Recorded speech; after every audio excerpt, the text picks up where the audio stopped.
One thing to know is on the Shoreline website, there's a math website. Shoreline, or let's see, THS, Tomales High School. Okay, you go to the home page, you go to classes, you go to math. Okay, on the math website, one thing is the links to the YouTube videos. So all the little videos every day, if you miss a day, you can go find it listed by date. Also is a math.com kind of thing, mathths.com, that Miss Morell does a pretty good job of keeping updated. Here's Common Core Math 1. She does an assignment calendar, may be helpful for you.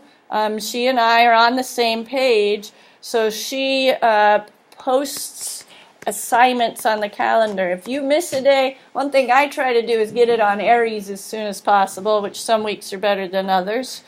Miss Morell tries to get it on here. But also, Activities has a stats project, and stats projects has a dog example and my prom example. So as you're working, you may want to reference back and forth. Here's Miss Morell's dog example, because who doesn't like dogs? Here we go. You don't like dogs? Okay. But again, a lot of you are on question 2. Here's how you list the question and the answers.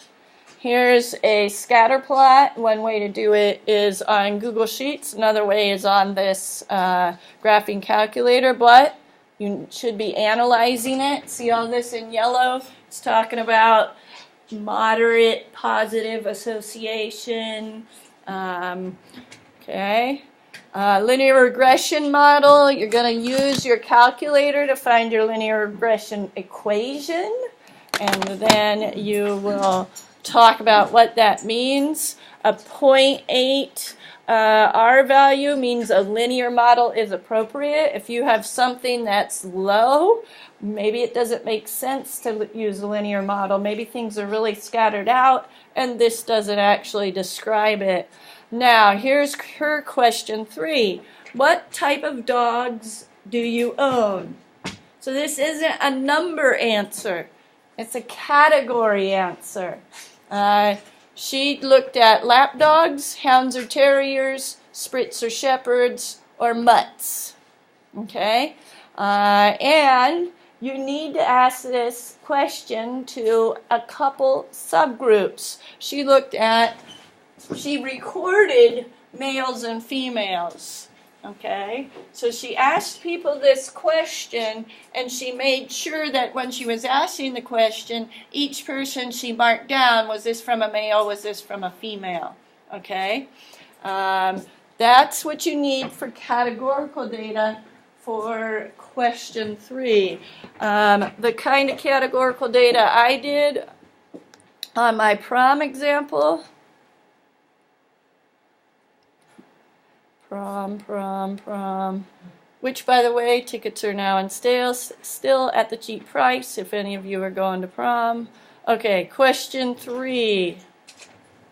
For my categorical data, I asked students if they would prefer a glow cup, a photo booth, or no favor at all. So the category was, what type of object would you like? And then I looked at it. I also looked at it male versus female in this categorical. Ultimately, what you're going to look at is some sort of bar graph that breaks it out by group, breaks it out by the subgroups within your categories, and shows different bars with different colors or something. The glow cup versus the photo booth. Our answer to our question came after we combined data, because there was some discrepancy in what the males and the females want. The females really liked that photo booth. Okay. Interesting.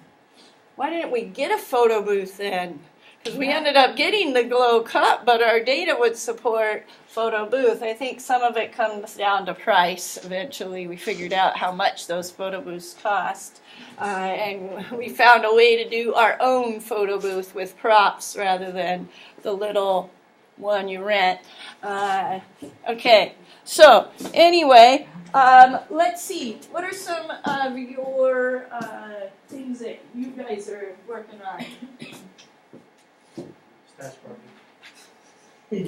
Siblings and consoles. So, siblings instead.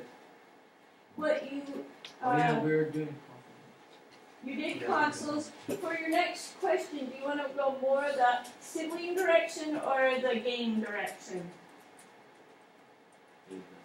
Game direction. So one categorical data could be you go around and ask people maybe between 4 games. I don't know. You can think of like a top 3 or top 4 games. Say, which games do you have at home? FIFA, what's the Call of Duty, or Call of Duty Black Ops 3. You guys, I'm showing how ignorant I am right here, but you two pick like 1, 2, or 3 categories. You saw Miss Morell, she wasn't saying, what dog do you like, and giving them free reign. She had 4 different kinds of groups where she put a bunch together. I had only 3 different choices on that.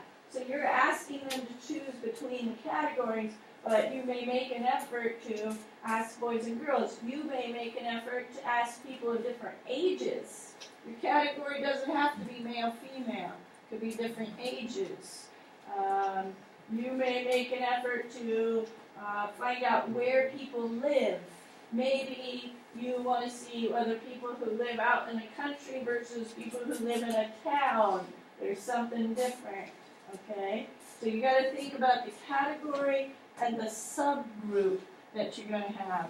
What are you guys working on over here? Fruit? And were you working with juice or something like that, or just fruit? Okay, so an easy category would be, well, what would you prefer? Strawberries, apples, orange. Great. I don't know. You could think of what you want to ask people and give them a choice. What would be some subgroups you may be interested in? Or you think the answer might be different a little bit? Boys and girls is one obvious, easy subgroup. Age is another subgroup. Maybe little kids like grapes and older kids like apples. I don't know. You could do it by age. Okay, let's see. What are you guys doing? Pizza? Is it something about pizza? Oh, Martine and Remo are pizza. Okay, so what do you have so far in your questions? How many slices can you eat? Oh. How often? Yeah, often. Okay, so you've done about how often, how old, so I can see flavors. What would you prefer? Pepperoni, cheese, or sausage, or something like that. I don't know, you could give them a choice of flavors. What would you think would be subgroups of people who might answer that differently? Okay, so maybe age, maybe boy, girl, okay. You got the idea there of this third question? What I want you to do today is, number 1, get with your partner and devise your question 3. Then each of you write it down somewhere, and I'm going to come around and check so that you can be collecting data now on question 3. Okay? Secondary to that is continuing to work on your presentation slideshow for the data you collected so far. Third on your list is work on your homework packet. Okay? But work with your partner, make sure you're clear what you're going to ask, who you're going to ask, and how you're going to record what you want to know. All right? All right.